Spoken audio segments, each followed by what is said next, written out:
Warahmatullahi wabarakatuh. Alhamdulillahi rabbil alamin wassalatu wassalamu ala asyrafil anbiya'i wal mursalin wa ala alihi wa ashabihi ajma'in. Allahumma salli ala sayyidina Muhammad wa ala alihi wa ashabihi wasallim. Alhamdulillah, kembali kita berkuliah pada minggu ini. Pejam celik dah masuk 11 September dah kita hari ni ya.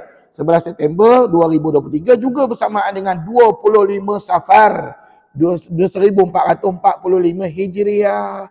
Bermakna tinggal beberapa hari lagi bulan Safar akan meninggalkan kita. Maka masuklah kita ke bulan Rabiul Awal, bulan kelahiran junjungan besar Nabi Muhammad sallallahu alaihi wasallam. Mudah-mudahan dengan selawat yang kita selalu ungkapkan, dengan apa yang kita lakukan hari ini, tuan-tuan puan, puan-puan sedang buat apa sekarang ni? Belajar ya. Ini merupakan salah satu sunnah Nabi. Mudah-mudahan nanti di hari kiamat dapat kita syafaat daripada Nabi Muhammad sallallahu alaihi wasallam. Okey dah puan-puan, seperti mana yang Ustaz nyatakan tadi, hari ini saya akan ulang balik cerita tentang apa? Hukum wajibul ghana. Puan-puan kita ni pada umur kita begini puan-puan tak boleh belajar tergopoh-gapoh, tak boleh belajar cepat-cepat. Pasal apa? Ingatan kita tak macam dulu.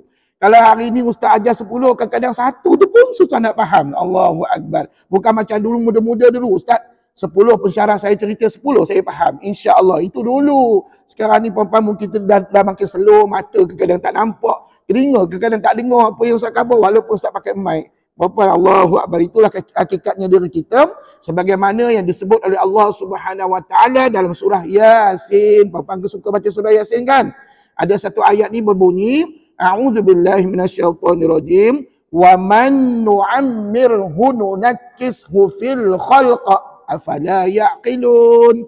Apa maksud ayat tadi? Barang siapa yang dipanjangkan umurnya, barang siapa tu siapa? Kita lah manusia puan-puan kan? Barang siapa yang dipanjangkan umurnya, kata Allah, akan dikembalikan dia kepada fitrahnya yang lemah. Jadi puan-puan, mereka tu siapa? Kita lah puan-puan. Allah, dulu kita elok je mata tak rabun, hari ni rabun. Dulu telinga kita elok je dengar, hari ni tak apa-apa dengar. Begitulah kita puan-puan. Jadi kata Allah lagi, afala ya'qilun, kenapa kamu tak nak berfikir lagi, kata Allah. Jadi puan-puan, syukur alhamdulillah walaupun pada waktu ini mungkin telinga kita tak berapa dengar, mata kita rabun, tenaga kita tak sekuat dulu, tetapi Allah masih lagi sayang pada kita. Buktinya Allah masih bagi peluang untuk tuan-tuan dan puan-puan kita semua untuk belajar Al-Quran. Dan mudah-mudahan kalau ditakdirkan kita mati saat lagi, mati akan datang puan-puan, bila-bila masa kita boleh mati puan-puan, maka mati kita dalam keadaan syahid. Mati syahid iaitu mati dalam keadaan menuntut ilmu. Puan-puan yang dirahmati Allah, hari ini semua sihat belaka. Dan saya harap hari ini puan-puan tak sibuk lah, tak busy. Puan-puan mudah-mudahan dapat tumpukan perhatian kepada apa yang diajar. Jadi sebelum kita mulakan kelas macam biasa, sama-sama kita tadah tangan. Kita mulai dulu dengan bacaan Ummul Kitab Al-Fatihah. A'udzubillahi minasyaitonirrajim. Bismillahirrahmanirrahim. Alhamdulillahi rabbil alamin. Ar-Rahmanir-Rahim. Maliki yaumiddin. Iyyaka na'budu wa iyyaka nasta'in. Ihdinas siratal mustaqim. Siratal ladzina an'amta 'alaihim ghairil maghdubi 'alaihim waladdallin. Amin. Sama-sama baca doa. Bismillahirrahmanirrahim. Rabbi shrah li sadri wa yassir li amri wahlul 'uqdatam min lisani yafqahu qawli. Rabbi zidni 'ilma warzuqni fahma. Allahumma arhamna bitarkil ma'asi abadan ma abqaitana warhamna an natakallafa ma la ya'nina warzuqna husnan nadhari فيما يرضيك عنا. اللهم ارحمنا بالقرآن واجعله لنا إماما ونورا وهدى ورحمة. اللهم ذكرنا منه ما نسينا وعلمنا منه ما جهلنا وارزقنا تلاوته آناء الليل وأطراف النهار واجعله لنا حجة يا رب العالمين. Alhamdulillah. Baik, tuan-tuan dan puan yang dirahmati Allah, setakat ni ada apa-apa latihan baru yang Ustaz bagi? Oh, tak ada apa-apa latihan. Hari ni confirm ada latihan. Tapi kena dengar dulu cerita berkenaan dengan wajibul ghunah yang kita dah cerita pada minggu sudah. Kenapa Ustaz 2 kali ulang? Al-maklumlah, sekali lagi saya tekankan. Kita ni bukan macam dulu lagi. Kadang cerita yang pertama tak berapa faham. Cerita yang kedua kali tu yang kita faham. InsyaAllah mudah-mudahan. Tapi saya doakanlah mudah-mudahan cerita minggu sudah tu sudah dipahami. Tapi kalau nak dengar lagi cerita tentang wajibul ghunah, mungkin ada yang tak datang minggu sudah kan? Jadi hari ini saya cerita balik tentang hukum wajibul ghunah. Maka puan-puan silakan buka buku tajuk Ustaz, bab yang ketiga ya, muka surat 33, betul ke? Muka surat 33, tajuk besarnya hukum wajibul ghunah. Kalau ada siapa yang sebut hukum wajibul ghunah sama lah puan-puan, tak usah berbalah lah kita ya. Yang penting apa makna hukum? Apa makna hukum?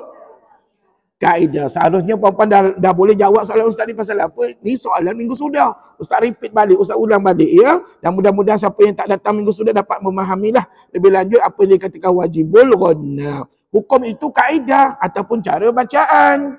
Manakala wajibul ghunah tu apa?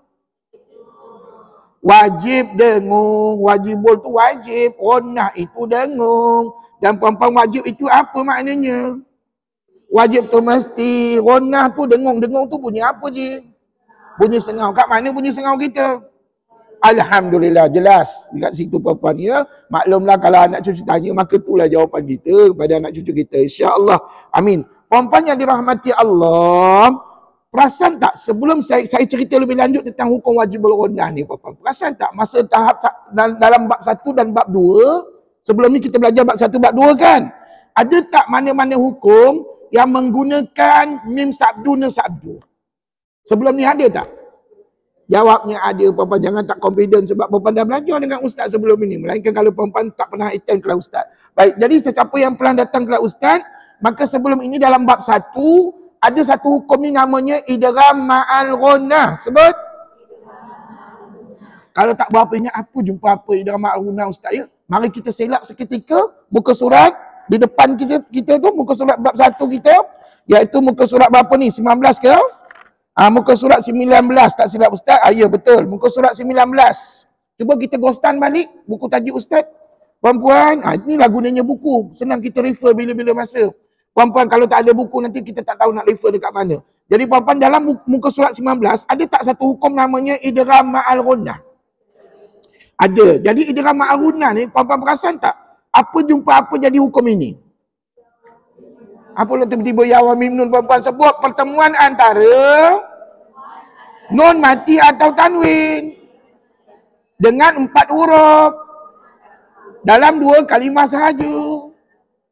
Puan-puan tolong follow ayat ustaz. Jangan buat ayat sendiri. Kalau ayat sendiri nanti salah ataupun tak betul jawapan kita, ikut ayat ustaz. Boleh ke?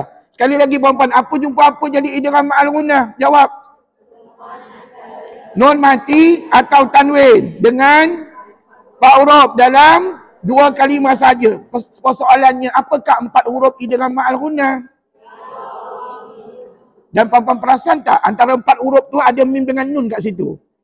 Dan puan-puan perasan tak dekat bawah, contoh kat bawah, ada 8 contoh kat bawah tu, mim dengan nun ulama tunjuk sabdu pada dia. Betul? Betul tak? Contohnya di bawah, nampak tak perkataan mim sebelah kanan? Mim maqatikum. Sebut-sebut.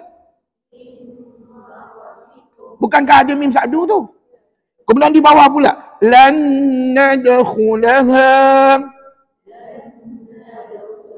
Itu nun sabdu. Di atas mim sabdu, di bawah nun sabdu. Tapi ingat tak, masa ustaz ajar hukum ni, ayat tadi merujuk kepada hukum apa? Idgham ma'al ghunah. Adakah ustaz sebut wajibul ghunah? Tak ada. Ustaz tak sebut lagi, perempuan ingat ya, saya tak sebut lagi hukum wajibul ghunah. Jadi persoalan sekarang, ustaz, apa yang membezakan wajibul ghunah dengan hukum idgham ma'al ghunah? Jawapannya kalimahnya. Puan-puan perasan tak? Kalau idgham ma'al ghunah yang kita baca tadi, ada mim sabdu, ada nun sabdu, tapi sebelum huruf sebelumnya itu tidak bercantum dengan huruf mim sabdu dan nun sabdu. Dia berpisah. Bila berpisah, maka dikatakan berapa kalimah puan? 2. Maka tak layak jadi wajibul ghunah. Sedangkan syarat yang pertama nak jadi wajibul ghunah adalah mesti dalam satu kalimah. Sat lagi Ustaz tunjuk banyak contoh satu kalimah yang puan-puan boleh tengok dalam Quran ya. Begitu juga kalau ada tanwin jumpa dengan ya wa mim nun. Contohnya di bawah tu sebelah kiri, contoh yang ketiga dan keempat. Cuba ikut Ustaz. Bisulqanim mubin. Bukankah ada mim sabdu? Tapi masa ni Ustaz tak khabar pun wajibul ghunnah. Saya khabar hukumnya idgham pasal sebelumnya ada tanwin. Tanwin baris dua di mana puan? Baris dua di bawah. Jumpa dengan apa selepasnya? Bercantum ke berpisah? Bila berpisah maka dia dua kalimah je. Maka nama hukumnya apa? Jangan puan-puan khabar Ustaz inilah wajibul ghunnah. Tidak, ini namanya idgham ma'al ghunnah. Habis tu Ustaz kalau nak jadi wajibul ghunnah macam mana? Sekejap lagi kita ulang suara ataupun ulang siaran. Baik tuan-tuan puan-puan yang dirahmati Allah. Seterusnya amilatun nasibah. Sebut. Ada tak nun sabdu? Ada. Boleh tak kita khabar dia wajibul ghunnah? Tak boleh sebab sebelumnya ada tanwin. Tanwin tu baris dua di mana puan? Apa pula atasnya? Baris dua di depan. Ustaz dengar atas ada bunyi. Baris dua di depan puan-puan. Siapa tak kenal tanwin, puan-puan kembalilah ke pakar jalan. Belajarlah Iqra, belajar Muqaddam puan-puan ya. Tapi saya yakin puan-puan ni kenal tanwin tadi. Puan-puan tersalah jawab soalan Ustaz. Okey. Jadi tanwin tu baris dua di mana tu?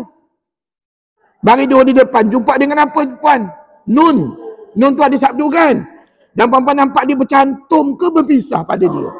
Berpisah. Maka ni namanya dua kalimah. Dan nama hukum yang paling layak pada dia, idgham ma'al ghunnah. Persoalannya, hukum ni nak baca dengung ke tidak? Dengung. Tapi ikut cara idgham ma'al ghunnah. Bukannya wajibul ghunnah. Jadi puan-puan nampak tak bayangkan dekat situ, puan-puan, bahawa idgham ma'al ghunnah berlaku dalam berapa kalimah? Dua kalimah. Maksudnya nanti huruf mim sabdu dengan nun sabdu ada pada tulisan tapi dia mesti berpisah pada tulisan dengan huruf sebelumnya. Dia mesti berpisah. Dia tak boleh bercantum. Maka ni namanya idgham ma'al ghunnah. Okey, settle yang ni. Kemudian kalau puan-puan tengok bab yang kedua. Bab yang kedua di bawah tajuk hukum mim mati. Ada satu hukum ni juga menggunakan mim sabdu. Namanya idgham syafawi. Sebut. Muka surat 28. Tengok tu muka surat 28. Boleh tengok sama-sama. Puan-puan dah sebut nama hukum tadi kan idgham syafawi. Sekarang ni Ustaz nak tanya, apa jumpa apa jadi hukum ni? Pertemuan antara mim mati dengan satu huruf. Apakah satu-satunya huruf idgham syafawi? Mim juga. Dalam berapa kalimah? Dua kalimah. Okey, dipendekkan cerita maknanya dalam idgham syafawi juga menggunakan mim sabdu. Contoh di bawah tu ada 4 contoh. Wa bainahum mithaqa.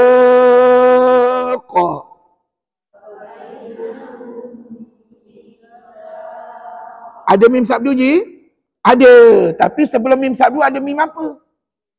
Mim mati. Maka secara automatik puan-puan tak boleh sebut hukum ni wajibul ghunnah. Ini namanya idgham syafawi. Jadi Ustaz macam mana nak kenal wajibul ghunnah yang sebenar? Ustaz lagi saya terangkan ya.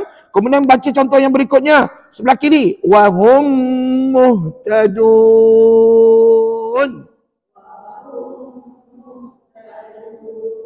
Sama jugalah. Mim sabdu ada dekat situ. Tapi sebelum mim sabdu ada mim apa? Mim mati. Dan biasanya dia berpisah pada tulisannya. Maka nama yang paling layak pada hukum tajwid tadi adalah idgham syafawi. Dan dua contoh di bawah puan-puan pandai-pandailah baca sendiri di rumah insya-Allah. Jadi puan-puan jelas tak kat sini bahawa idgham syafawi dan tadi sebelumnya idgham ma'al ghunnah juga menggunakan mim sabdu dan juga sekali-sekala menggunakan nun sabdu. Jadi mari kita kembali kepada perbincangan utama kita adalah hukum wajibul ghunnah muka surat 33 tadi. Jadi puan-puan kata para ulama secara asasnya apabila terdapat nun sabdu atau mim sabdu dalam Al-Quran Nusan Uthmani, maka ia menunjukkan bacaannya mesti dengung. Mesti dengung macam tadilah. Tadi masa puan-puan baca idgham ma'al ghunnah tadi dengung tak?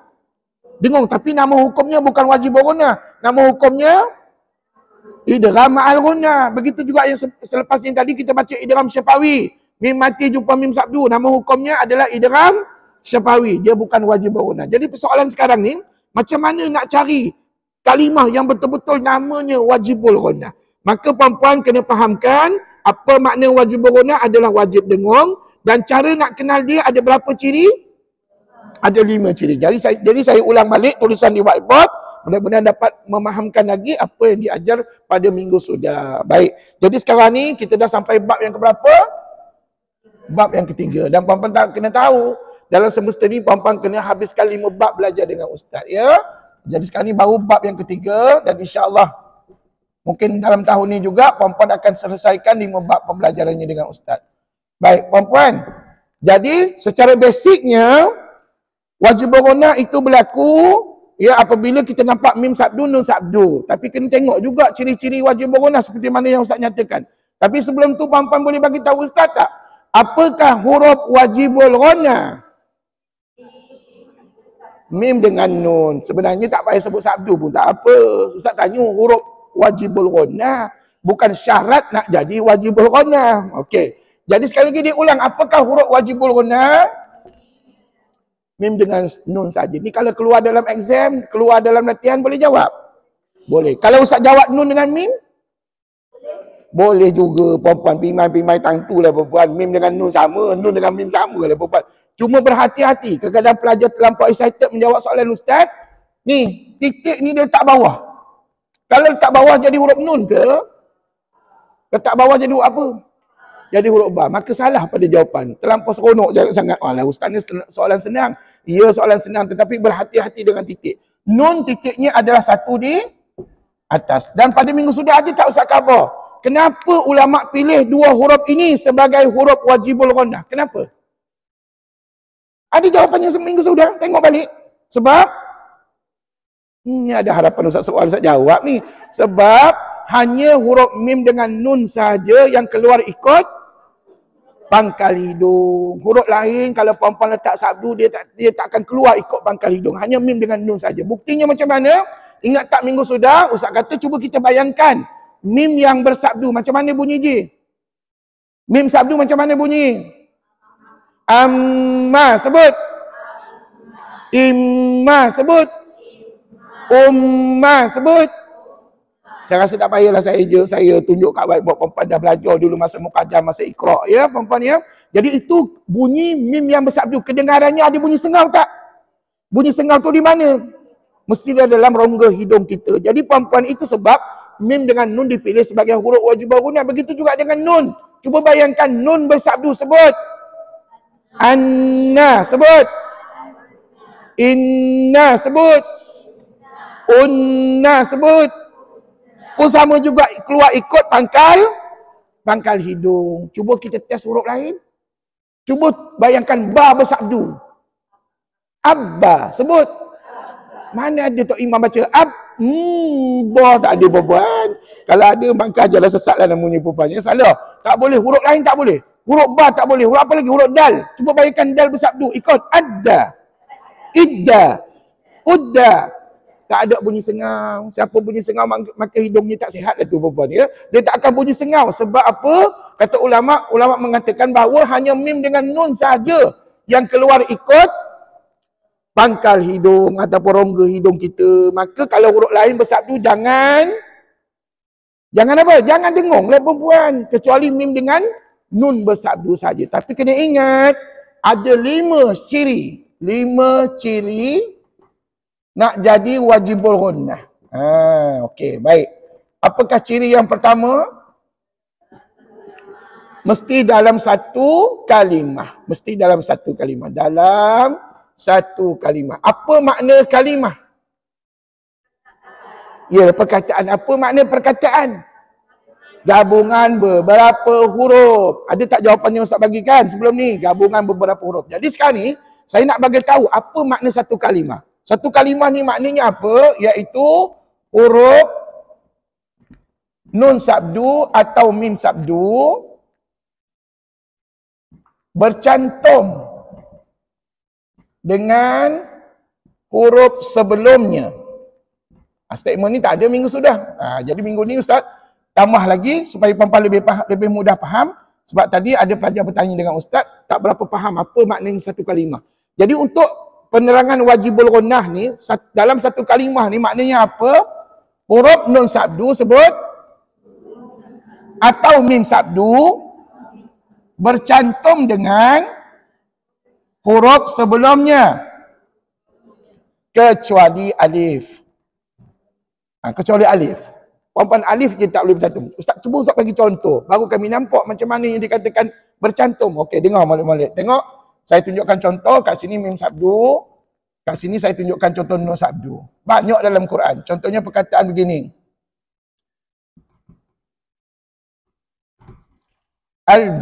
Ataupun jannatin. Ni, jannatin. Pun boleh juga. Jannatin pun boleh ataupun al-jannati pun boleh, ataupun perkataan yang lain lahunna, contoh, ataupun perkataan yang lain lakinna. Puan-puan perasan tak? Kesemua dalam kalimah ni ada nun sabdu. Betul? Dan sebelum huruf nun sabdu tu bercantum tak dengan huruf nun sabdu? Sebelumnya. Bercantum tak? Bercantum. Bila bercantum ni dah namanya satu kalimah. Dan puan-puan perasan tak? Nun ni cantum dengan jim. Nun ni cantum dengan ha. Nun ni cantum dengan jim. Nun ni cantum dengan kaf. Maka inilah namanya satu kalimah. Maka layak disebut wajibul ghunnah. Yang tadi itu sebelum kita cerita wajibul ghunnah, kita cerita hukum idgham syafawi, kita cerita hukum idgham ma'unah. Yang tu semuanya dalam dua kalimah. Jadi yang ni confirm wajibul ghunnah ni. Maka ikutlah ustaz. Jannati. Sebut. Al-jannati. Lahunna. Lakinna. Bagi kita orang awam yang tak tahu makna, puan-puan tak apalah, puan-puan tak tahu makna, nanti lama-lama kita tahulah maknanya. Tapi sekarang ni macam mana nak tahu dia ni satu kalimah? Puan-puan tengok huruf nun sabdu ada pada kalimah itu, bercantum tak dengan huruf sebelumnya. Maka itu namanya satu kalimah. Dan huruf wajibul ghunnahnya apa kat situ? Nun dah. Nun sabdu tu ustaz bubur di bawah nun. Bagaimana dengan mim pula macam ni? Mim banyak dalam Quran. Mim sabdu. Thumma ataupun amma ataupun mimma. Ya, banyaklah dalam Quran. Ataupun nama Nabi kita Muhammadun. Muhammadun.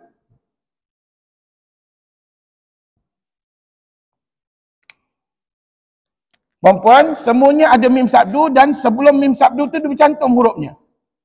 Dengan mim sabdu, maka puan-puan layaklah disebut sebagai wajibul ghunnah. Cuba ikut ustaz sama-sama. Thumma amma mimma Muhammadun. Maka ini semua contoh wajibul ghunnah. Dan syaratnya betul lah tu dalam satu kalimah. Jadi puan-puan, banyak tak contoh macam ni dalam Quran?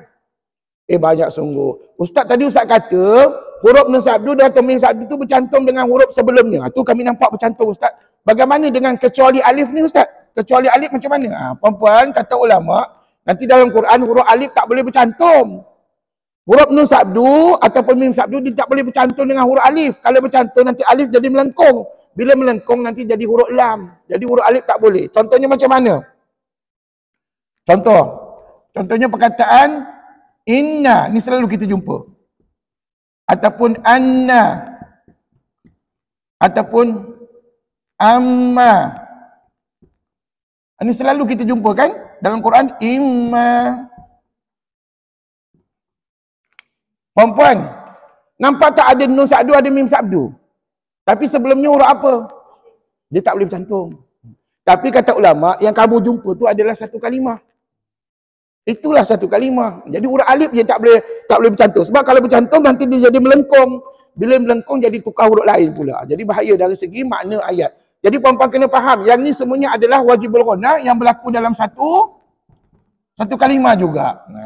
Cuma bezanya dengan contoh yang sebelah sini, yang sana huruf alif sebelumnya, yang ni huruf-huruf yang lain. Biasanya huruf-huruf lain dia boleh bercantum.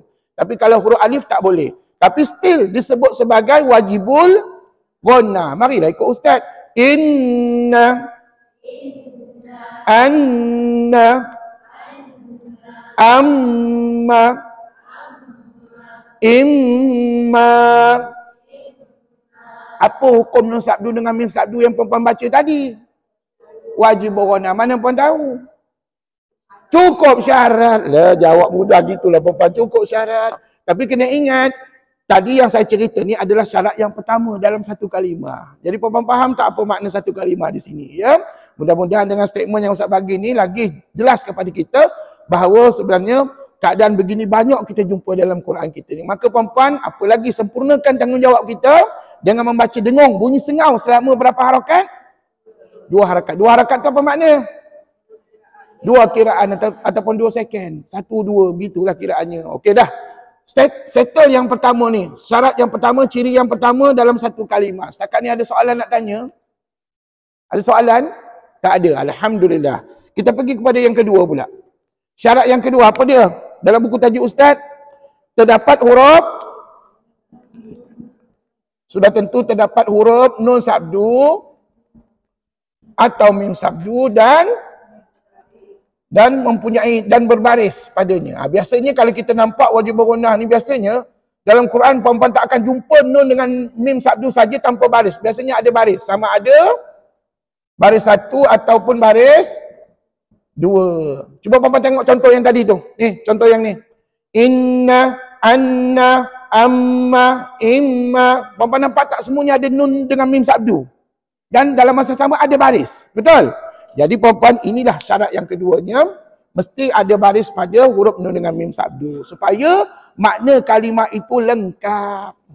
Kalau tiba-tiba nun sabdu dengan mim sabdu je tak ada baris, maka dikhawatiri makna kalimah itu tidak sempurna. Jadi perempuan bahasa Arab ni sensitif, ya. Kalau ada baris tak ada baris lain makna perempuan, ya. Ada sabdu tak ada sabdu pun lain makna. Jadi perempuan belajarlah bahasa Arab dengan mana-mana ustaz di luar sana. Okey, jadi statement yang kedua ustaz, pastikan dalam kalimah tu ada nun sabdu atau mim sabdu dan mesti ada baris padanya. Sama ada baris 1 ke ataupun baris 2. Ustaz tak ada pembaris 2 kat situ? Ada contoh yang lain. Contohnya perkataan ni, musamman. Saya bagi contoh perkataan musam, di mana ada baris 2. Ni baris 2. Ni namanya wajib ghunnah. Musamman. Sebut. Betul tak ada mim sabdu? Betul tak ada satu kalimah? Kemudian dalam masa sama mim sabdu tu ada juga baris 2 pada dia. Tak kisah kalau dia baris 2 ke baris 1, janji ada sabdu pada dia dan janji dalam satu kalimah. Okey, tak apa, saat lagi kita baca Quran kita jumpa banyak lagi hukum wajib ghunnah, ya. Okey, yang ketiga. Yang ketiga, syarat yang ketiga sini baca dalam buku tajuk Ustaz, tidak berkaitan. Rupa-rupanya wajib ghunnah ni ada pantang larang. Dia tak boleh bercampur gaul ataupun tidak berkaitan dengan hukum lain. Hukum lain apa yang saya maksudkan di sini? Minggu sudah, apa hukum yang Ustaz masukkan di sini? Idgham ma'al ghunnah dengan idgham syafawi. Dan contohnya tadi Ustaz dah ulang tadi kan? Sebelum kita mulakan kelas tadi Ustaz dah tunjukkan dah mana satu idgham ma'al ghunnah, mana satu idgham syafawi. Tapi kalau nak tunjuk juga boleh. Perempuan, contohnya idgham ma'al ghunnah bila kita jumpa perkataan begini. Ataupun perempuan perasan tak? Kat sini memang ada mim sabdu, nun sabdu. Tapi malangnya, dia 2 kalimah. Nampak tak 2 kalimah kat situ? Nun mati, jumpa dengan mim sabdu. Bercantum ke berpisah? Bila berpisah, dia 2 kalimah. Maka tak layak jadi wajib ghunnah.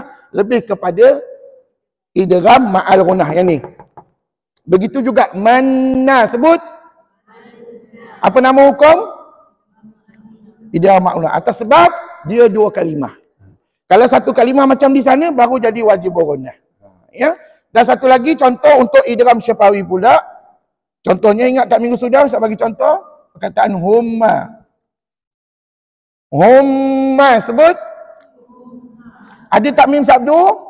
Tapi sebelumnya mim mati. Maka dia berpisah. Bila berpisah jadi hukum idgham syafawi, bukan wajibul ghunnah. Jadi puan-puan berhati-hati ya bila baca Quran. Tapi kan yang seronoknya di sini, tak kisahlah kamu sebutlah penama hukum pun, tetapi yang paling mustahak bacaannya kena dengung. Sama ada wajibul ghunnah ke dengung juga. Yang ni pun kena dengung juga. Dua harakat ya. Cuma nama hukumnya berbeza. Atas sebab faktor penulisan dekat situ, kalau wajibul ghunnah lebih kepada satu kalimah, idgham ma'al ghunnah dengan idgham syafawi lebih kepada dua kalimah. Kemudian tadi, ni ayat ustaz ni tak habis lagi ni. Tidak berkaitan, maksudnya tak boleh bercampur gaul dengan hukum idgham ma'al ghunnah atau idgham syafawi, kecuali apa dia?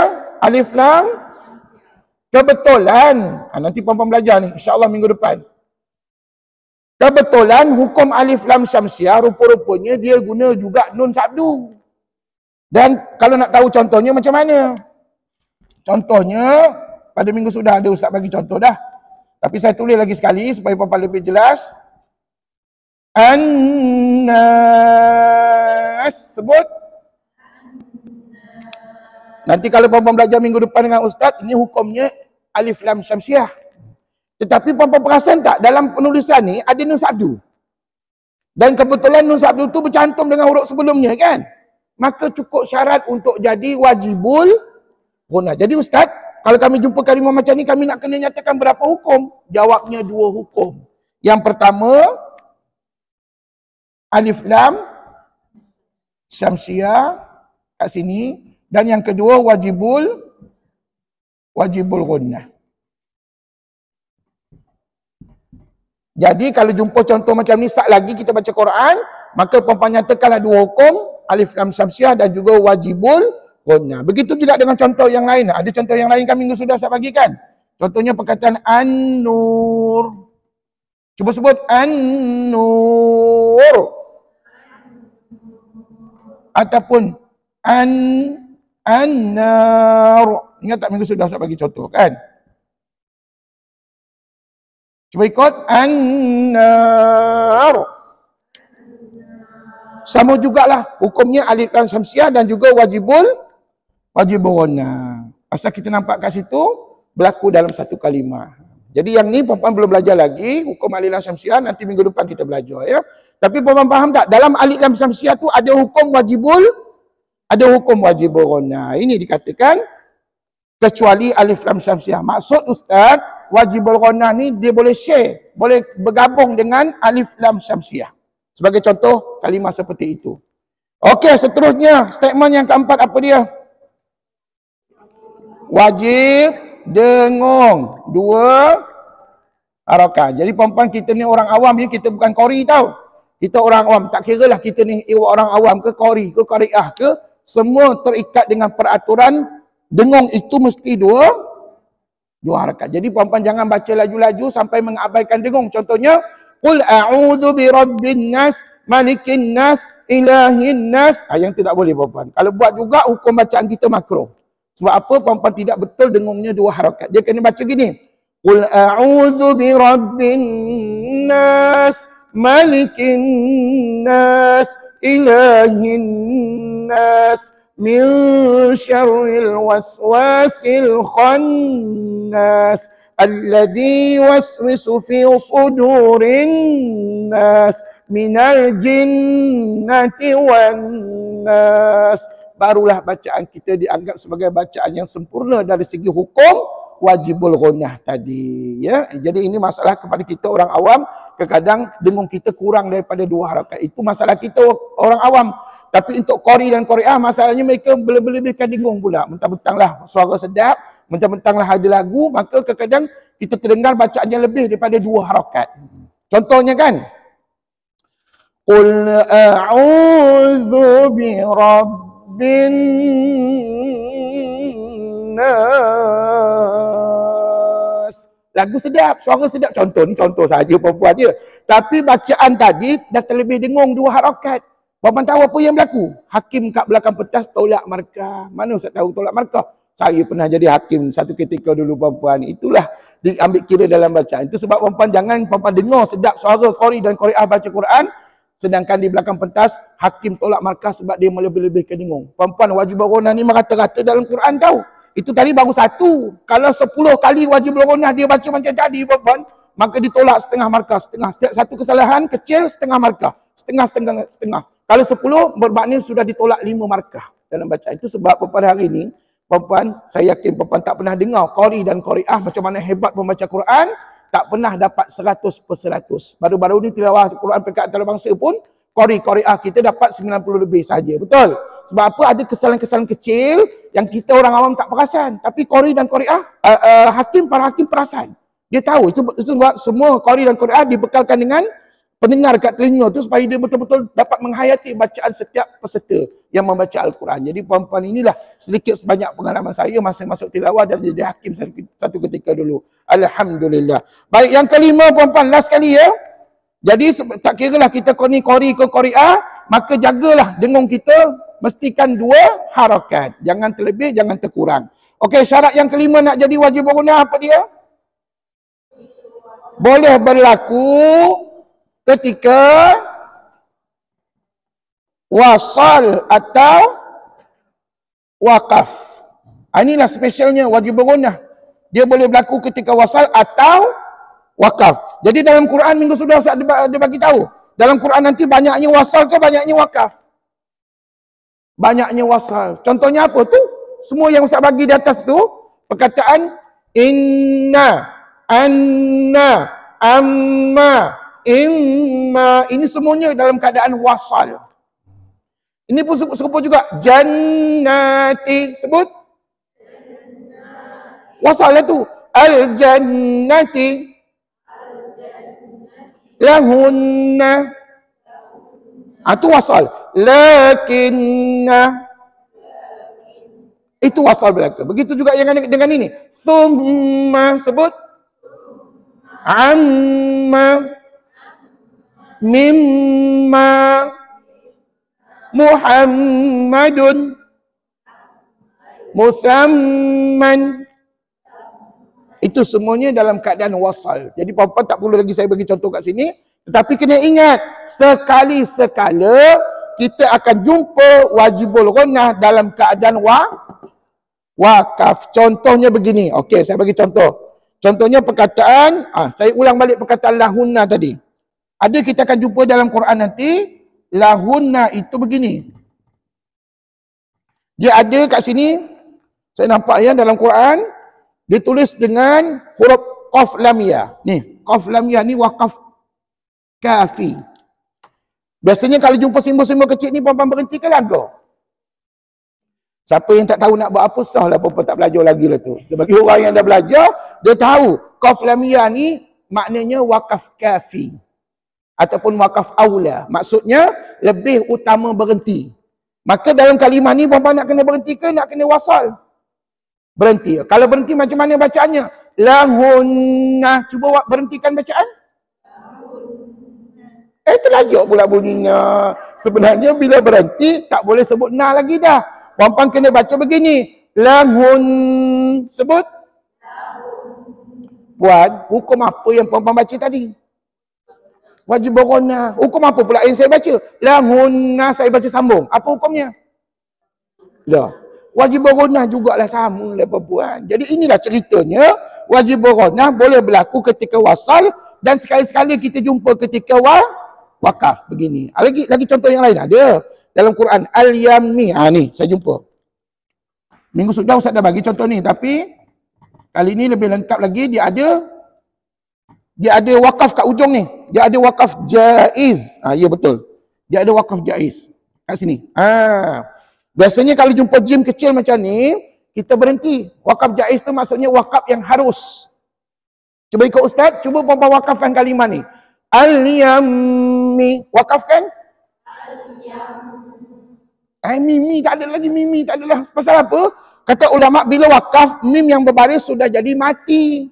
Tetapi dalam masa yang sama, sabdu itu kamu kekalkan bacaannya. Maka bila wakaf begini. Al-Yam. Atas lahun. Apa nama hukum yang kita baca? Wajib beronah. Yang berlaku ketika wakaf. Ustaz, tak boleh ke saya wasalkan bacaan? Boleh. Lahunna, boleh, tak ada masalah. Al-yammi pun sama hukumnya wajibul ghunnah. Cuma perbezaannya, yang saya baca tadi lebih kepada wasal, yang perempuan baca tadi lebih kepada wakaf. Okey, ada satu lagi contoh. Ni.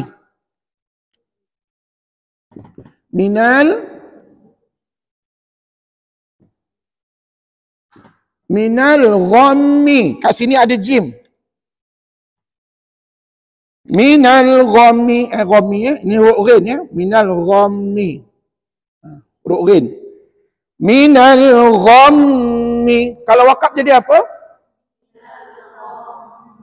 Yes, pandai. Alhamdulillah. Jadi, perempuan kena sentiasa ingatkan diri masing-masing. Ustaz, kalau kami jumpa huruf mim sabdu, nun sabdu, macam ni lah rupanya lebih kurang. Dan kami jumpa tanda wakaf, maka kami digalakkan berhenti pada kalimat tersebut. Dan cara bacaannya seperti mana yang Ustaz ajar tadi. Sekali lagi, sebelum kita baca Quran. Lahunna wakaf. Siapa yang terlajak na tadi, perempuan? Jangan sebut na lagi. Perempuan matikan nun tadi. Dalam masa yang sama, sabdu tu dikekalkan. Okey, Ustaz pegang rotan. Sekali lagi. Lahunna wakaf. Alhamdulillah. Kena pegang rotan baru betul bacaannya. Jadi pula. Al-yammi wakaf. Pandai. Minal ghammi wakaf. Apa nama hukum yang saya baca? Apa nama hukum yang puan baca? Cuma bezanya yang saya baca ketika wasal. Yang puan-puan baca ketika wakaf. Tapi hukumnya still wajibul ghunnah. Jadi inilah yang berlaku dalam bacaan Quran kita. Dan saya nak pesan kepada tuan-tuan perempuan, dalam surah Fatihah rupa-rupanya ada ke tak ada wajib ghunnah?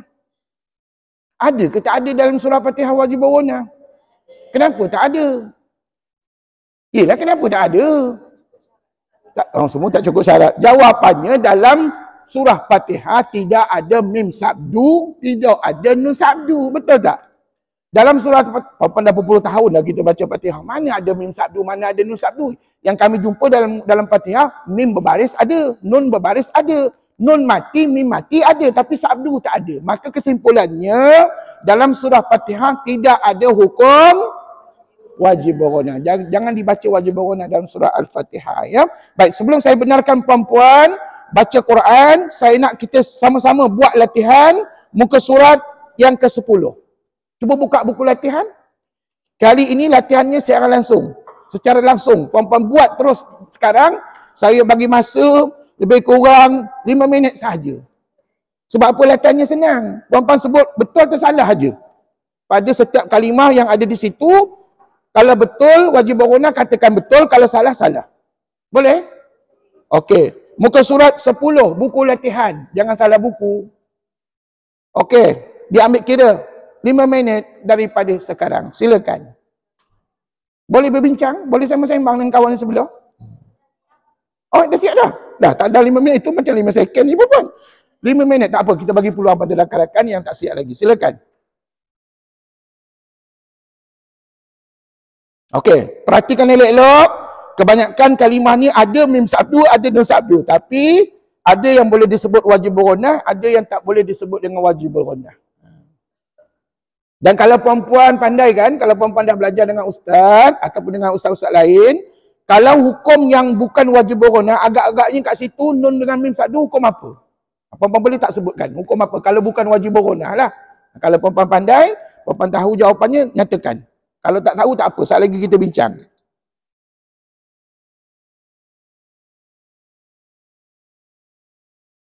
Biasanya kalau ada latihan macam ni, setidak-tidaknya perempuan berfikir sejenak ataupun berfikir seketika bagaimana nak mencari wajib ghunnah yang sebenarnya dalam Quran kita.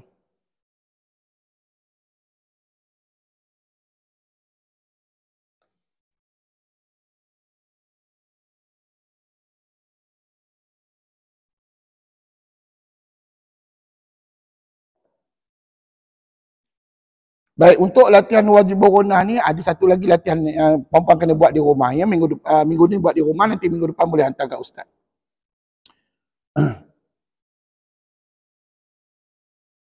Cuma latihan akan datang saya gabungkan dengan bab 1 dan juga bab 2. Yang ni hanya sekadar bab 3 saja, iaitu wajibul ghunnah.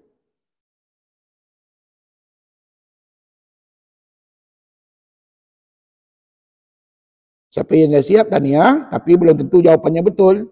Puan-puan, mari kita semak sama-sama. Ya, sekejap lagi. Tak apa, seminit 2 lagi. Silakan.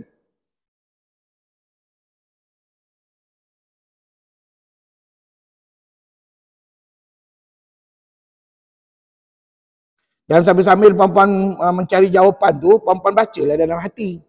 Baca perlahan-lahan dalam hati ke, ataupun slow baca, barulah puan-puan dapat jawapan insya-Allah. Puan-puan kena baca dulu kalimah tersebut.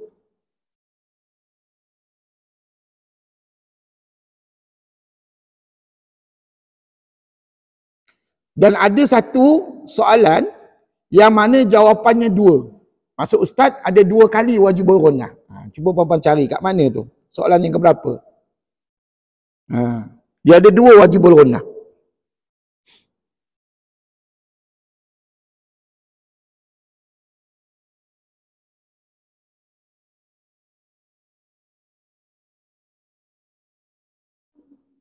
Tak apa, sekejap lagi kita bincang ya. Okey, puan-puan rupa-rupanya bukan tanpa kita sedari, dengan kita sedari, puan-puan sudah pun belajar sebanyak berapa hukum dengan Ustaz. Start daripada bab 1. Bab 1, 5. Bab 2, 3. Ni bab 3, 1. Bermakna sudah jadi 9 hukum tajwid. Puan-puan Ustaz doakan mudah-mudahan nanti balik rumah ada satu latihan puan-puan buat di rumah. Mudah-mudahan dapat mengenal pasti ke semua 9 hukum tajwid yang ada dalam soalan Ustaz. Ya, itu nanti buat di rumah. Tapi sekarang ni mari kita bincangkan jawapan sama-sama. Kita bincangkan jawapan sama-sama. Siapa yang tak sempat buat jawapan, maka puan-puan terus tulis jawapan. InsyaAllah betul jawapan puan-puan. Pasal apa dapat daripada Ustaz? Alhamdulillah. Okey, ready? Yang pertama, kita baca dulu. Innahu. Sekali lagi. Innahu. Betul atau salah? Betul. Pasal apa kami nampak nun sabdu. Dan sebelumnya ada alif. Walaupun dia tidak bercantum, tapi tetap disebut sebagai satu kalimah. Maka innahu ni namanya wajibul ghunnah. Betul lah tu puan-puan. Alhamdulillah. Sambung. Thumma latus'alunna. Ini yang Ustaz katakan ada 2 wajibul ghunnah. Yang pertama kat mana? Thumma. Apa hurufnya? Mim. Hurufnya huruf mim lah. Apa nak bersabdu boleh, tak nak bersabdu pun tak apa. Yang penting hurufnya mim. Lagi satu. Alunna. Huruf wajib ghunnahnya apa? Nun. Okey. Apa kata kalau puan-puan ada pen ke pensel, gariskan dekat thumma, gariskan pada lunna. Di situlah wajibul ghunnah. Ada 2 kan? Baik. Seterusnya yang ketiga. Abadtum. Adakah wajibul ghunnah? Tu ada huruf bersabdu? Tu ada huruf bersabdu? Puan-puan, huruf yang bersabdu tu huruf apa? Huruf tak yang kita belajar sekarang huruf apa? Mim dengan nun. Maka tak ada kena-mengena dengan wajibul ghunnah. Jawapannya salah. Maknanya soalan ketiga salah. Maknanya tak betul lah untuk wajibul ghunnah. Habis tu hukum apa tu? Hukum tak belajar lagi. Ataupun kalau nak tahu juga, Ustaz bagi tahulah Ustaz hukum apa. Okey, nanti puan-puan belajar ni semester depan. Tahap 2. Yang mana hukumnya disebut sebagai idgham mutajanissain. Sebut.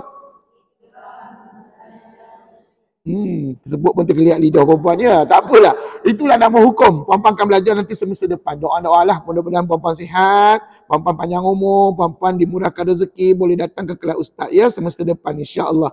Jadi kesimpulannya, walaupun ada sabdu pada abadtum, tetapi sabdu itu tidak ada kena-mengena dengan huruf mim. Betul? Yang sabdu itu adalah huruf ta, maka tak layak jadi wajibul ghunnah. Soalan yang ketiga salah. Soalan yang keempat, walam yakul lahu. Adakah wajibul ghunnah? Tidak, salah ya. Sebab apa? Sabdunya itu bukan pada huruf mim. Mim tu mati, tak ada sabdu pun. Sabdu ada hanya pada huruf lam. Betul? Maka jawapannya salah. Habis tu hukum apa yakul lahu tadi? Yang ni puan-puan kena jawab. Apa hukum? Yakul lahu nun mati jumpa lam. Ini hukum dah belajar. Masa dalam bab 1 hukum tajwid, bab 1 idgham bila ghunnah. Apa kata tulis jawapan selalu kat situ? Idgham bila ghunnah.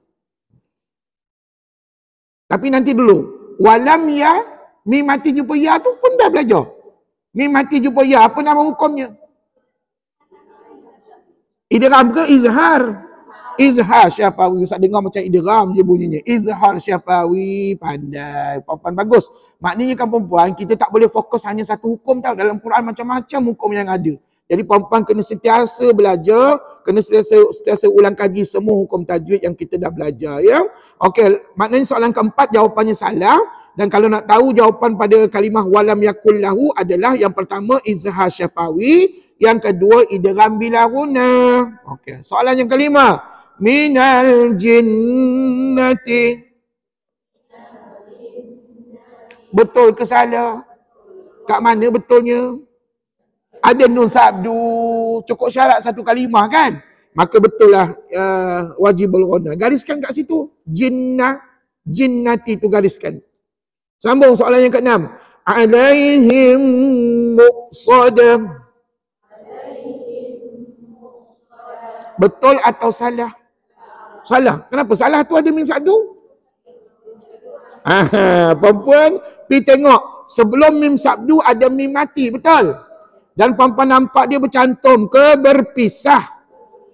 Maka tak layak jadi wajibul ghunna. Ulama namakan sebagai hukum idgham syafawi. Tulis sekarang. Idgham syafawi. Walaupun tak ada wajibul ghunna, tapi ada hukum yang kami dah belajar sebelum ni dengan ustaz. Namanya idgham syafawi. Soalnya, idgham syafawi ni dengung ke tidak bacaannya? Perempuan dengung ke tidak? Lagi sekali baca. Alaihim muqsadah. Sah dengung bacaan. Sebab ustaz dengar bunyi sengau tadi pada bacaan perempuan. Alhamdulillah. Jadi perempuan faham tak? Kenapa alaihim muqsadah bukan wajibul ghunna? Sebab dia berlaku dalam dua kalimah. Satu. Yang keduanya, sebelum mim sabdu ada mim mati. Maka mewujudkan hukum idgham syafawi. Sambung. 7. At-tammah.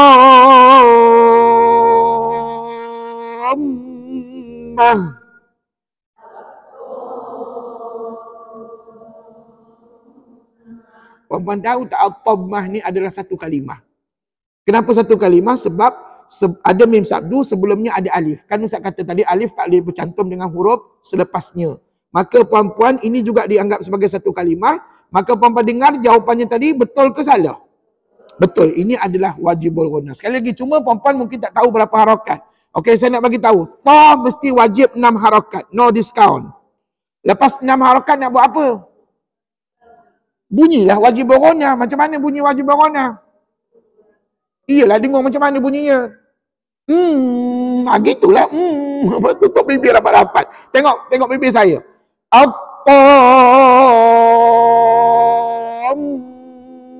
Sebut.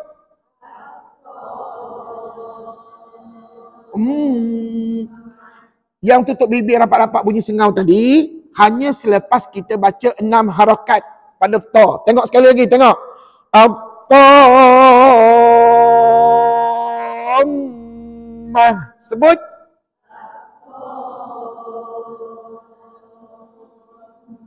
Selagi tak 6 harakat pada ta, perempuan tak boleh sebut lagi. Ingat tu.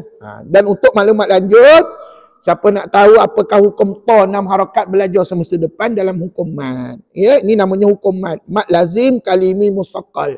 Tapi di tengah-tengah tu ada hukum wajibul ghunna. Okey, teruskan. Maknanya soalan yang ketujuh tu betul lah tu. Betul soalan yang ketujuh. Soalan yang ke-8. Wan nas. Betul salah? Betul, sama macam contoh di whiteboard Ustaz An-Nas tu. Samalah tu. Kan? Okey, betul lah tu wajib ghunna. 9. Wa amma. Betul salah? Betul juga wajib ghunna. 10. Jam'a. Betul salah? Kenapa salah? Tak ada mim sabdu. Yang kami nampak mim mati menunjukkan mata perempuan sihat. Alhamdulillah. Siapa matanya tak sihat mungkin dia nampak mim sabdu kat situ. Sebenarnya tak ada mim sabdu. Yang ada mim mati aja. Allahu Akbar. Seterusnya puan. Tapi sebelum tu kan, jam'ah tu kalau bukan wajibul ghunna, apakah hukum lain di situ? Mim mati jumpa dengan ain. Izhar syafawi. Pandai. Tulis sama-sama izhar syafawi. Maknanya yang perempuan walaupun tak ada wajib berguna tapi hukum lain mungkin ada. Jadi hukum lain tu perempuan kena belajar lah banyak lagi dengan ustaz ya insya-Allah. Okay, teruskan 11, dengar saya baca. Ini lebih kurang macam soalan nombor 7 juga, lebih kurang macam tu. Cuma bezanya kat sini kita kena wakafkan. Wala ja tu kena 6 harakat. Tengok ya saya baca. Wala jan.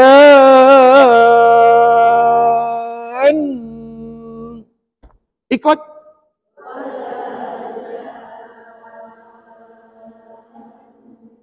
Selepas 6 baru perempuan sebut 2 harakat. Boleh? One more. Wala jan.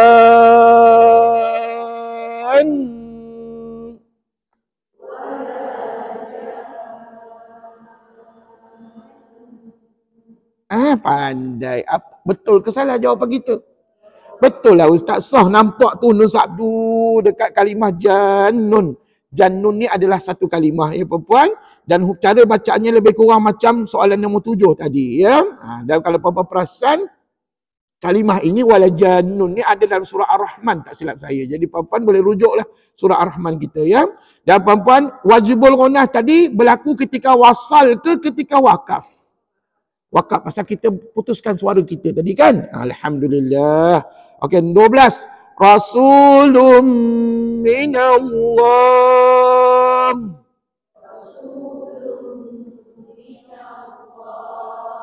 Adakah wajibul ghunnah? Tak ada. Walaupun ada mim sabdu tapi kami nampak sebelumnya ada huruf lam. Lam tu tak bercantum dengan dia ustaz. Maka kami nampak dia 2 kalimah kat situ kan. Lagipun di atas lam tu ada tanwin. Jadi tanwin jumpa mim, jadi hukumnya apa?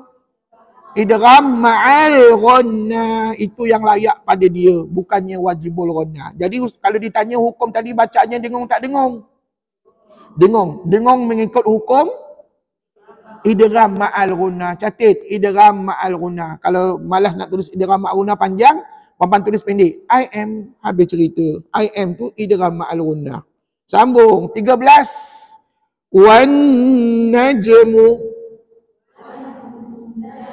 Betul salah? Betul, pandai. Ini juga wajibul ghunnah. Tapi kan kalau perempuan belajar akan datang hukum alif lam syamsiah, betul juga pada hukum alif lam syamsiah. Maknanya wan najmu tu ada 2 hukum, alif lam syamsiah pun iya, wajibul ghunnah pun iya juga. Sambung 14. Allan najma'a. Allan najma'a. Betul salah? Salah. Sebab walaupun ada nun sabdu, tapi sebelum nun sabdu ada nun mati. Betul?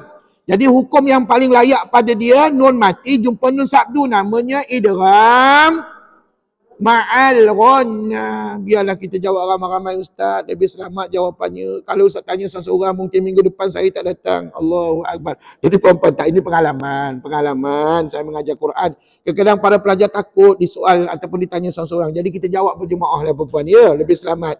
Jadi kesimpulannya, allan najma'a walaupun ada nun sabdu, tapi nun sabdu itu milik kepada hukum idgham ma'al ghunnah. Selesai. Kenapa idgham ma'al ghunnah? Sebab sebelum nun sabdu ada nun mati. Maka nun mati jumpa nun sabdu, maka hukumnya tak lain tak bukan idgham ma'al ghunnah. 15. Hammalata. Betul salah? Betul lah, ini confirm. Ini wajibul ghunnah, confirm. Hamma tu gariskan adalah wajibul ghunnah. Dan yang terakhir, min ni'matin. Betul salah? Salah. Pasal walaupun ada nun sabdu tapi sebelumnya ada nun mati, maka lebih kepada idgham ma'al ghunnah. Cerita soalan 16 ni sama macam cerita 14. Sama.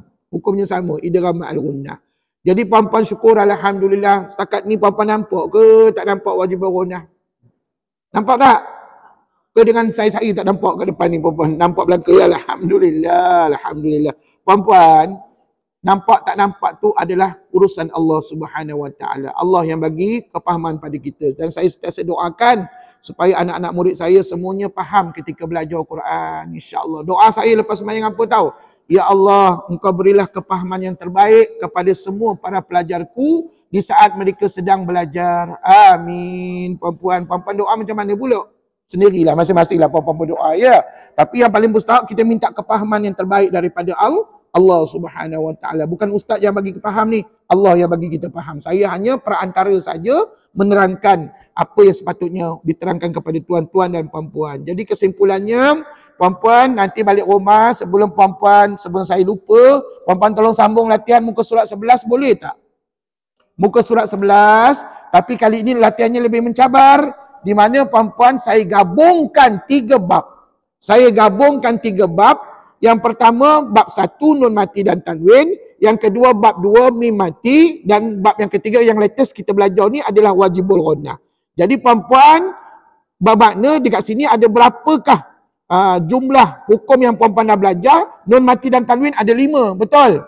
Mim mati 3, 5 campur 3, 8 hukum. Campur 1 wajibul ghunnah 9. Bermakna 9 hukum ni mesti ada sentiasa dalam jawapan muka surat 11. Cuma puan-puan jangan letaklah 9 hukum semua pada jawapan tu, tidak. Dalam satu soalan tu maybe ada 2, maybe ada 3 hukum. Jadi puan-puan tolong cari buat di rumah, boleh? Minggu depan kita bincang jawapan sama-sama. Dan kalau dah lulus jawapan ini, minggu depan akan ustaz ajar hukum alif lam qamariyah dan alif lam syamsiah. Tapi syaratnya kena lulus dulu jawapan muka surat ke-11. Jadi minggu depan tak payah hantar, sebaliknya kita semak jawapan ramai-ramai. Setuju?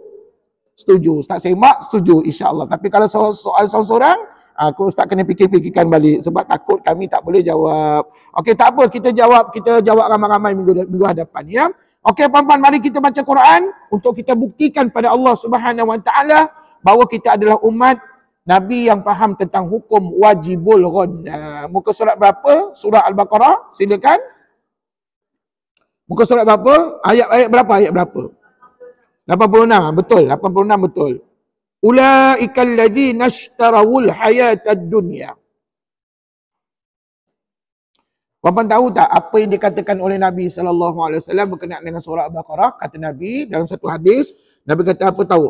Rumah yang dibacakan di dalamnya surah Al-Baqarah, kata Rasulullah, tidak akan dimasuki oleh syaitan. Jadi puan-puan, kalau kita rasa balik rumah, Ustaz saya rasa seram naik bulu roma, Ustaz saya rasa macam tak tenteram je rumah saya Ustaz, maka tolonglah baca, amalkan surah Al-Baqarah. Kalau tak kerti nak baca banyak ayatnya 286, puan-puan bukalah CD ke, bukalah apa-apa pun, ayat-ayat Quran sekarang ni buka handphone pun dah boleh dengar bacaan surah Al-Baqarah. Sesiapa baca tak kisahlah, janji ada ayat Quran dibacakan di dalam rumah kita, insya-Allah iblis, syaitan tidak akan masuk rumah kita. Ini janji Nabi SAW kepada orang yang suka mengamalkan surah Al-Baqarah. Ataupun paling kurang, puan-puan bacalah ayat kursi. Ayat kursi ada dalam surah Al-Baqarah kan? Jadi puan-puan bacalah ayat kursi sebelum nak keluar rumah, sebelum nak masuk rumah, ataupun berada di dalam rumah, baca ayat kursi. Terutamanya nak tidur, malam nanti baca ayat kursi, ya, sekali atau 2 kali, terpulang pada perempuan, dan niatkan minta perlindungan daripada Allah Subhanahu Wa Taala. Okay, ready? Ikut Ustaz baca surah Al-Baqarah bermula ayat 86, dan kita masih lagi berada pada juzuk yang keberapa? Juzuk yang pertama masih, ya, masih lagi juzuk yang pertama. Okey, ready? Dan perhatikan di manakah terdapatnya hukum wajibul ghunnah pada bacaan kita. A'udzu billahi minasy syaithanir rajim.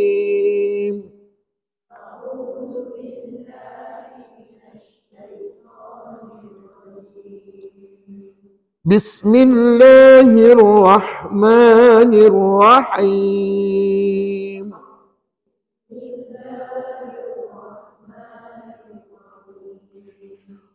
أولئك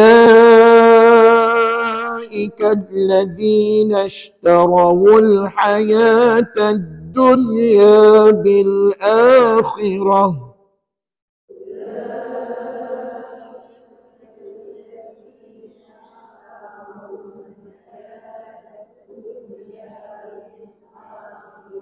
Perhatikan ayat tadi. Ada tak jumpa mim nun sabdu? Ada tak ada mim nun sabdu? Tak ada, maka tak adalah wajib ghunnah. Habis cerita, sambung. Fala yukhaffafu anhumul adab wala hum yunsarun.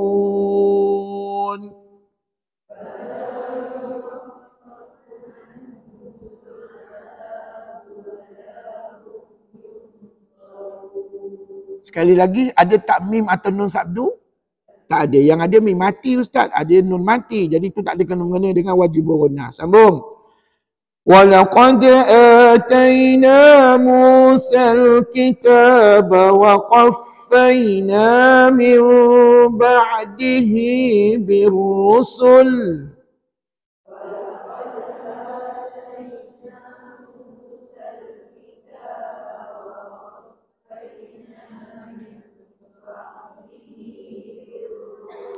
Pun tak ada nun sabdu ataupun mim sabdu pada bacaan, maka tidak adalah wajibul ghunnah. Sambung.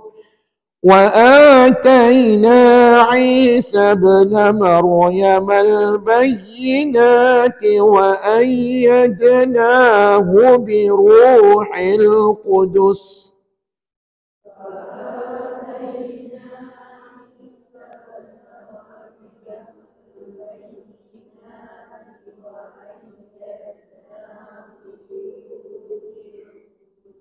Kudus tu jangan panjang puan-puan ya.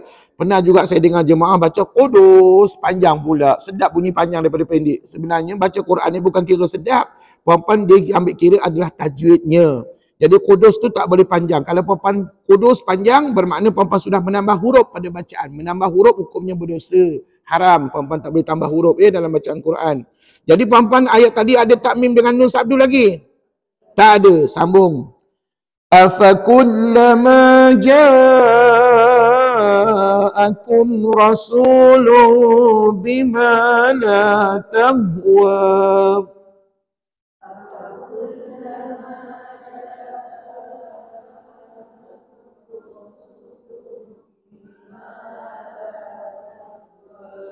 Sebenarnya nak saya soal jawab hukum mim mati dengan hukum nun mati dan tanwin. Tapi tak apa, saat lagi kita soal jawab yang tu ya. Tapi sekarang ni kita fokuskan wajibul ghunnah. Ada ke tak ada?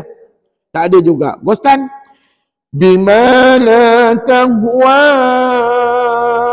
anfusukum mustakbartum.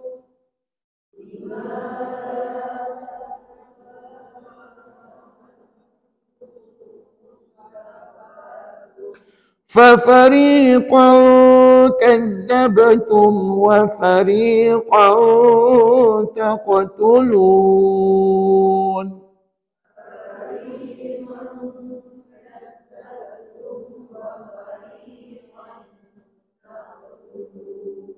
Ada ke jumpa mim sabdu nun sabdu? Tak ada juga. Sambung. وَقَالُوا قُلُوبُنَا غُلْفٌ.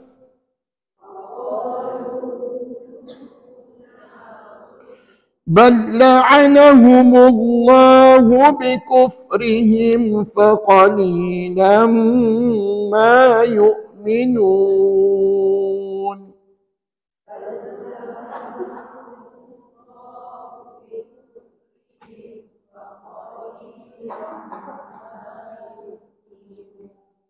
Perhatikan faqalilan ma, ada mim sabdu. Persoalannya adakah ini wajibul ghunnah? Bukan sebab sebelum mim sabdu ada tanwin. Ataupun kami nampak huruf sebelumnya mim sabdu itu tidak bercantum dengan mim sabdu. Maka lebih kepada dua kalimah. Dan puan-puan nampak tanwin pula kat situ kan. Jadi kalimah ini boleh dikaitkan dengan hukum apa? Idgham ma'al ghunnah. Nampak tak ditulis nombor berapa bawah tu? Nombor 5 kan? Kalau puan-puan ada panduan ni. Panduan macam ni sekeping ni kan. Nombor 5, betul lah tu. Idgham ma'al ghunnah. Tak ada pula disebut wajib ghunnah kat situ. Jadi puan-puan, itulah hukum yang paling layak pada dia. Jadi ingat, tak semestinya jumpa mim sabdu namanya wajib ghunnah. Mungkin juga melibatkan hukum-hukum yang lain. Walamma ja'ahum kitabun min 'indillahi musaddiqun lima ma'ahum.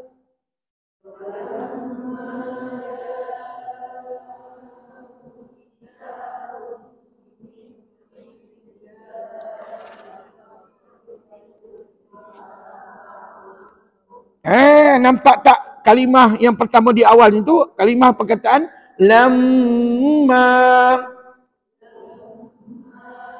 Inilah namanya wajibul Ini betul wajib berguna. Lagipun kat bawah tu dibubur dengan nombor 35. Kalau refer kepada talian hayat ni 35, betul lah tu. Dia tulis wajibal guna. Betul. Puan-puan, alhamdulillah. Jadi ustaz yang buat buku ni banyak juga membantu kita dari segi nak mengenal hukum tajwid ya. Tapi sebaik-baiknya belajar biarlah berguru ya. Seterusnya perkataan kitabum min. Ada tak mim sabdu? Ada mim sabdu, tapi tak boleh sebut wajib berguna pasal sebelum mim sabdu ada tanwin. Jadi kalau tanwin jumpa mim, hukum yang paling layak pada dia? Yes, idgham ma'al ghunah. Di bubuh nombor 5 idgham ma'al ghunah. Betul, alhamdulillah. Puan-puan, sampai hari ni saya tak hafal nombor-nombor ni puan-puan ya. Sebab apa? Kalau kita hafal kepada nombor nanti susah puan-puan nak baca Quran yang lain pula. Sebab apa? Quran lain tak ada nombor. Quran ni je ada nombor pun. Jadi jangan hafal nombor. Nombor ni hanya bantuan seketika kepada kita kalau kita lupa kepada hukum tajwid ya. Tapi kan puan-puan, rupa-rupanya kitabum min bukan idgham bukan wajib ghunah, lebih kepada idgham ma'al ghunah. Jadi wajib ghunah satu je lah, walamma tadi, lamma. Itu saja. Sambung. Wa kanu min qablu yastaftihuna 'ala alladhina kafaru.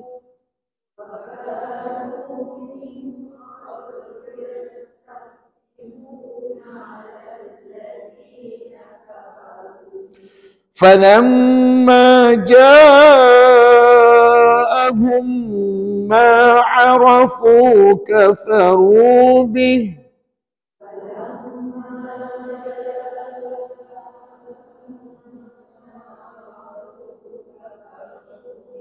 Bukankah ada kalimah falamma di situ? Maka itulah namanya wajibul ghunna. Tapi yang selepas itu humma bukannya. Kalau bukan hukum apa puan? Idgham ma'runah, idgham syafawi. Kenapa idgham ma'runah pula salah channel puan-puan ya? Idgham syafawi. Ataupun dekat sini kan, dekat talian hayat ni dibubur dengan nombor 9. Disebut apa tahu? Idgham mislain sogir. Nampak tak ni siapa ada talian hayat ni? Sebenarnya idgham mislain sogir itu sama nama dengan hukum idgham syafawi. Tapi puan-puan lebih suka namanya pendek, maka itu sebab kita sebut idgham syafawi saja. Tapi oleh kerana khilaf di kalangan ulama, ada ulama-ulama lain menyebut hukumnya sebagai idgham mislain sogir. Sama lah tu. Okey. Kesimpulannya, puan-puan, idgham mislain sogir tak ada kena-mengena dengan hukum wajibul ghunah yang kita belajar hari ni lah. Sambung. Fala'natullahi 'alal kafirin.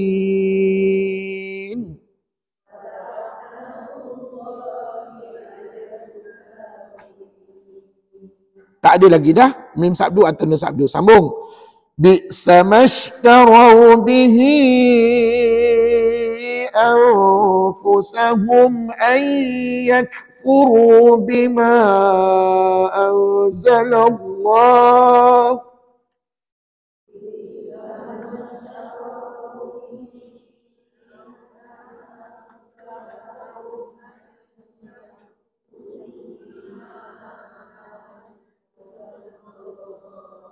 Kalau rasa-rasa tak cukup oksigen, puan-puan berhenti dulu. Ayyakfuru. Boleh. Ayyakfuru. Tapi kena ghostan balik lah. Cuba kita ghostan balik.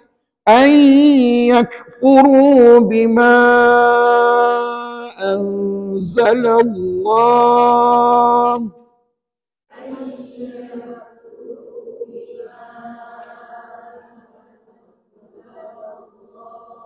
Baik. Dalam ayat yang dibaca tadi, ada ke mim atau nun sabdu? Tak ada, maka tak ada wajib ghunah. Sambung. Bima anzalallahu baghyan an yunazzilallahu min fadlih.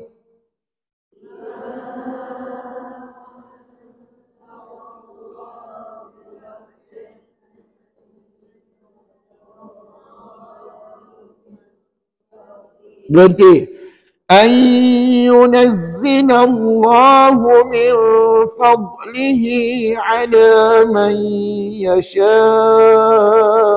من عباده.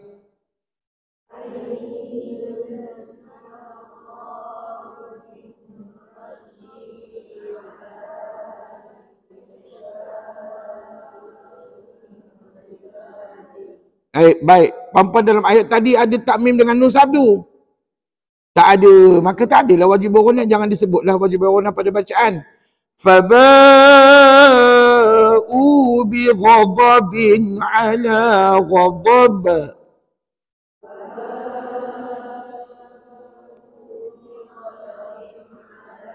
غَضَبٍ pun tak ada mim sabdu atau nun sabdu. وَلِلْكَافِرِينَ عَذَابٌ مُهِينٌ.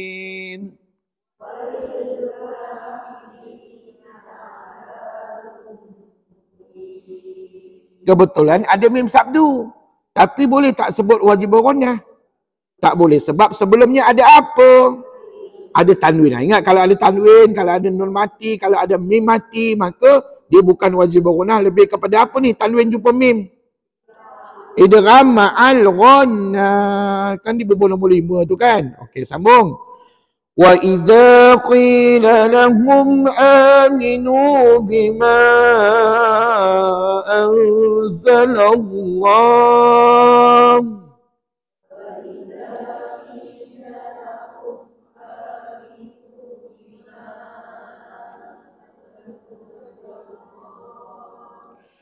قالوا نؤمن بما أنزل علينا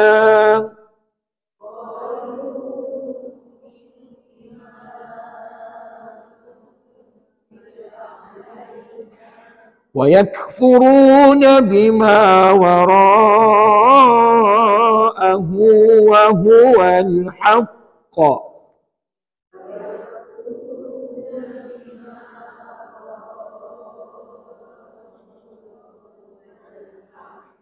Nanti belajar ni. Saya akan datang belajar dengan Ustaz. Nama hukum yang kita baca di hujung ayat, di hujung kalimah tadi adalah qalqalah akbar. Qalqalah akbar. Cuba ulang perkataan. Wa huwal haqqa. Dia lambat sikit bunyi qa tu. Pasal apa? Kita kena breakkan bacaan sebab ada sabdu pada huruf qaf. Ini namanya qalqalah akbar. Akan datang belajar. Wa huwal haqqu musaddiqan lima ma'ahum.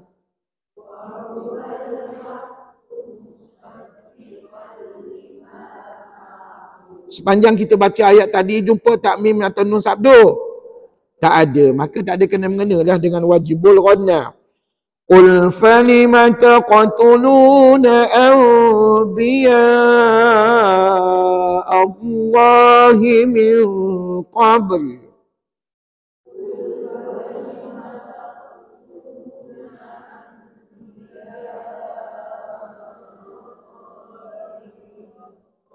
Berhenti. Min qablu in kuntum mu'minin.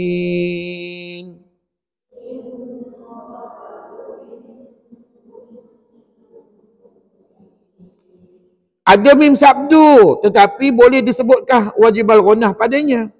Tak boleh, sebab sebelumnya ada mim mati je. Maka lebih layak hukumnya idgham syafawi. Teruskan ayat sebelah. Tapi kali ini Ustaz nak bertanya hukum bab 1, iaitu melibatkan nun mati dan tanwin. Di bawah nun mati dan tanwin ada berapa hukum?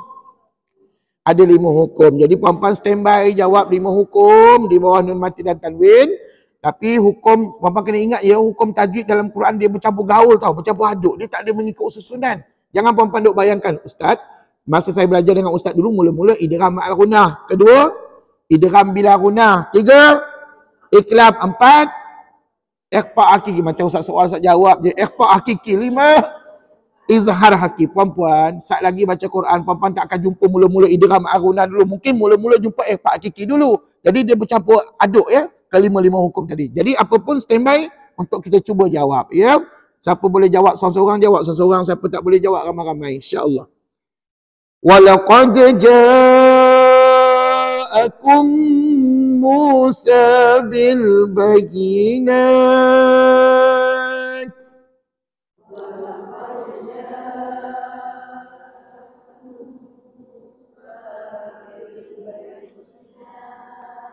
Okey. ثم اتخذتم العجل من بعده وأنتم ظالمون.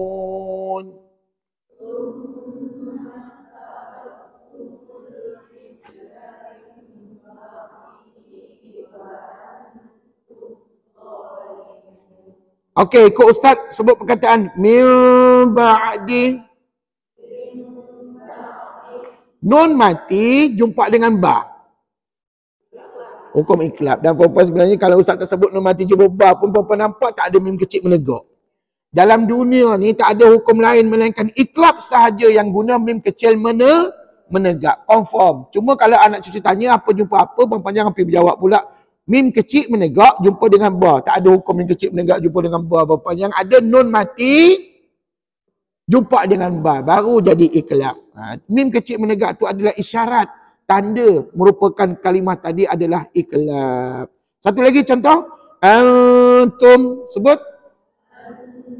Sebelahnya tu kan. Antum. Nun mati jumpa dengan ta. Siapa boleh jawab? Ikhfa hakiki. Kalau perempuan tak boleh jawab cepat kan, perempuan tengoklah nombor jawapan di bawah tu 13 kan. 13 kat sini ditulis apa? Ikhfa hakiki. Betul tu. Jawapannya ikhfa hakiki. Bagus. Alhamdulillah. Wa idh akhadna mitsaqakum wa rafa'na fawqakumut tur.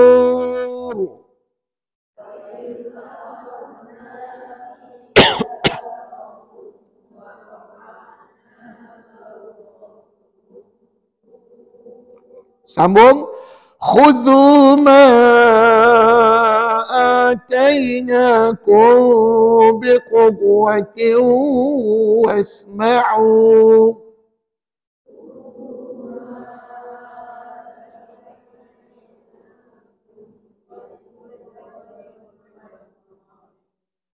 Puan-puan, nampak tak kalimah? Ikut. Biquwwatin wasma'u. Bukankah tanwin jumpa dengan waw? Jawapannya hukum yang pertama. Idgham ma'al ghunnah. Pandai. Puan-puan tahu nanti bila kita dah habis belajar 5 bab, dekat belakang sana nanti puan-puan boleh beli nota. Ringkasan nota berkenaan dengan kesemua hukum yang Ustaz dah ajar. Contohnya macam ni. Ada 2 keping aja. Ustaz ada buat ringkasan ni. Tapi sekarang ni jangan beli dulu. Pasal apa puan-puan tak habis belajar. Nanti kalau banyak sangat nota apa-apa rujuk, nanti puan-puan pening. Jadi nanti dah habis belajar baru puan-puan dapatkan 2 keping nota ni. Saya gabungkan begini. Nampak? Senang untuk kita nak cari apa nama hukum. InsyaAllah. Ni Ustaz buat ni hanya dalam kelas saya saja ada jual begini. Tak ada jual di luar perempuan dia. Tapi untuk kebaikan perempuan supaya perempuan cepat mencari nama hukum. InsyaAllah. Okey, tadi berhenti kat mana? Wasma'u kan? Okey, sambung. Qalu sami'na wa 'asayna wa ushribu fi qulubihimul 'ijl.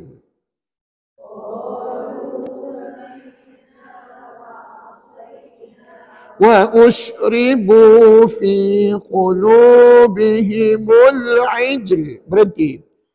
وَأُشْرِبُوا فِي قُلُوبِهِمُ الْعِجْلَ بِكُفْرِهِمْ.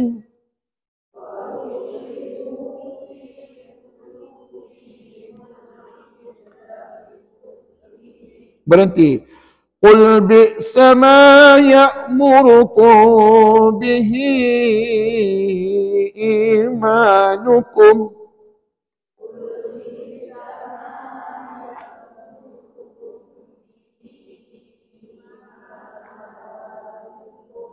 يأمركم به إيمانكم إن كنتم مؤمنين.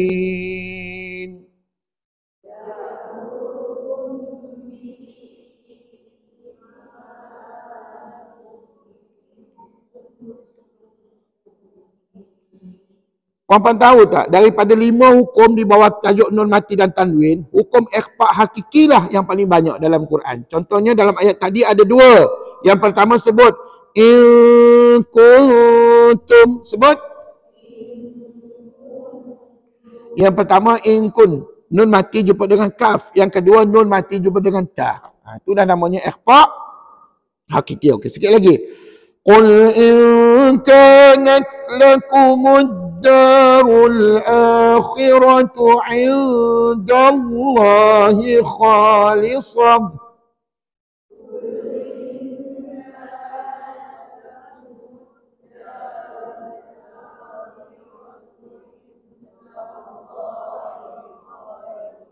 Berhenti. Khalisatan min dunin nas.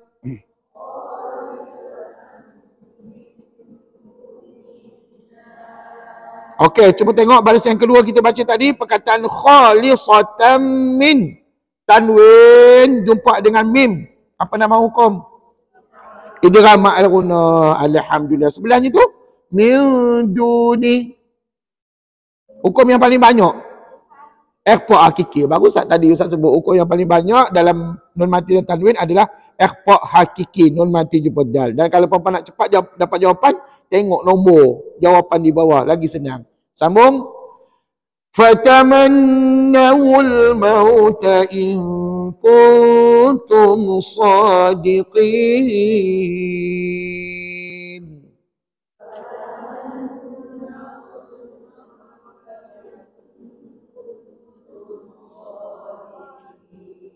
Perasan tak? Fatamannawul adalah wajibul ghunnah. Betul tak? Fatamannawul adalah wajibul ghunnah. Betul? Betul. Pasal apa ada nun sabdu? Sebelumnya mim bercantum dengan dia. Maka layak jadi wajibul ghunnah yang kita baru Ustaz tadi belajar. Walan yatamannawhu abadan bima qaddamat aydihim.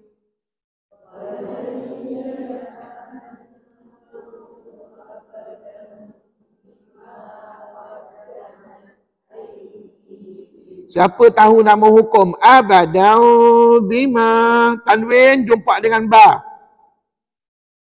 Apa nama hukum? Ikhlas. Puan nampak tak mim kecil menegak? Puan jangan fikir panjang-panjang, jangan fikir lama-lama. Itulah ikhlas. Cuma persoalannya apa jumpa apa? Tanwin jumpa dengan ba. Pandai. Bukan nun mati je ya. Tanwin tahu. Tanwin bagi dua di atas, jumpa dengan huruf ba. Maka hukumnya adalah ikhlas. Wallahu alimun bizzalimin.